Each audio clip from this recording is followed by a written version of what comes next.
కాంగ్రెస్ ప్రభుత్వంపై మాజీ మంత్రి జగదీష్ రెడ్డి ఆగ్రహం వ్యక్తం చేశారు. ఇప్పటి వరకు ప్రజలకు చెప్పిన అబద్ధాలే పదే పదే చెప్తున్నారని అన్నారు.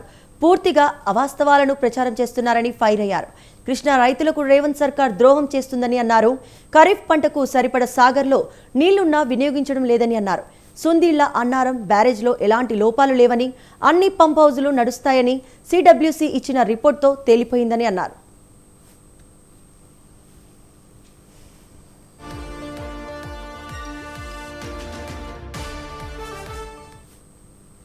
కాంగ్రెస్ ప్రభుత్వంపై మాజీ మంత్రి జగదీష్ రెడ్డి ఆగ్రహం వ్యక్తం చేశారు.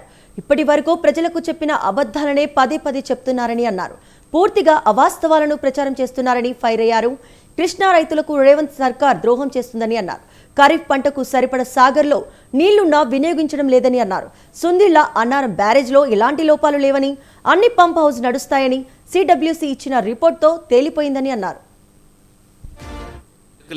కన్నెపల్లి పంప్ హౌస్ ప్రారంభం చెయ్యండి, నీళ్లు ఉన్నాయి, ఇక్కడ ఇంటాక్ట్ ఉంది, పంప్ హౌస్ నీళ్లు పోయడానికి సిద్ధంగా ఉంది, మీరు బటన్ నొక్కితే. సునీళ్ళ అన్నారం ప్రాజెక్టులు కూడా బ్యారేజీలు కూడా మంచిగా ఉన్నాయి, మేడిగడ్డ బ్యారేజ్తో సంబంధం లేకుండా నీళ్లు తీసుకోవచ్చు అనే విషయాన్ని కళ్ళకు కట్టినట్టుగా చూపించిండ్రు, చెప్పిండ్రు రాష్ట్ర ప్రభుత్వానికి, ప్రజానికానికి. దాదాపు 2 నెలలు దాటింది, కానీ ఇప్పటి వరకు కూడా రాష్ట్ర ప్రభుత్వం చెప్పిన అబద్ధమే చెప్పుకుంటూ తెలంగాణ రైతాంగాన్ని, ప్రజల్ని మోసం చేసుకుంటూ వచ్చింది. ఒక లేని దాన్ని సృష్టించి ఎన్డీఎస్సీ అనుమతి లేదని ఒక అబద్ధం చెప్పి ప్రజల్ని మోసం చేయాలని చెప్పి చూసింది.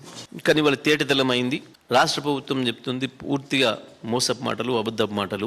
కేవలం కరెంటుకు ఖర్చు అవుతుందని చెప్పి, ఆ కరెంటు ఖర్చు పెడితే మాకు దాంట్లో కమిషన్లు రావు అని చెప్పి పూర్తిగా కమిషన్లకు అలవాటు పడ్డ ఈ ప్రభుత్వం లక్షలాది ఎకరాలకి నిలవకుండా ద్రోహం చేస్తావు. మనకు వైపు నాగార్జున సాగర్ పైన, కృష్ణానది పైన ఇంకా మరింత ద్రోహం కళ్ళకు కట్టినట్టు కనబడుతూ ఉంది కాంగ్రెస్ పార్టీ ప్రభుత్వం అనేది. స్వయంగా నేను పోతిరెడ్డిపాడికి పోయి చూపించి మరీ వచ్చిన. ఇగో దాదాపు 30-40 వేల క్యూసెక్ల నీళ్లు పోతున్నాయి, కేవలం 8 వేల క్యూసెక్లు అని చెప్తున్న మాట అబద్ధం. అది కేవలం ఎన్టీ రామారావు మొదలు దవ్విన తెలుగు గంగా స్లూస్ తో మాత్రమే 8 వేలు పోతున్నాయి. దాని పక్కన అదనంగా ఆ కాలంలోనే తవ్విన ఇంకొక కాలువ కావచ్చు, ఇక దాని పక్కన రాజశేఖర రెడ్డి పెట్టిన పొక్క, పోతిరెడ్డిపాడు పొక్క కావచ్చు, అంతు లేకుండా నీళ్ళని తీసుకుపోతుంది, కృష్ణాను మొత్తం మలుపుకపోతుంది అని చెప్పింది కళ్ళకు కనపడ్డది. ఇప్పటి వరకు రాష్ట్ర ప్రభుత్వం ఉలుకు లేదు, పలుకు లేదు, కనీసం దానిపైన అభ్యంతరం కూడా వ్యక్తం చేయలేదు. కేఆర్ఎంబీకి కనీసం ఒక లేఖ లేదు, ఆంధ్రప్రదేశ్ ప్రభుత్వానికి ఒక లేఖ కూడా రాయలేదు. ఎందుకు అంటే మీరు తీసుకుపోవాల్సింది వరద జలాలు. వరద జలాలు వచ్చినప్పుడు మాత్రమే పోతిరెడ్డిపాడు గేట్లు లేపాలి. జలాలు అని అంటే శ్రీశైలం ప్రాజెక్టు నిండి ఓవర్ఫ్లో అయిన తర్వాత, నాగార్జున సాగర్ కూడా పూర్తిగా నిండి 585 అడుగులకు వచ్చిన తర్వాత, 310 టీఎంసీలు నిండిన తర్వాత గేట్లు లేపి నీళ్లు సముద్రానికి వదలాల్సి వచ్చినప్పుడు మాత్రమే వరద జలాలు అవుతాయి కృష్ణాలో.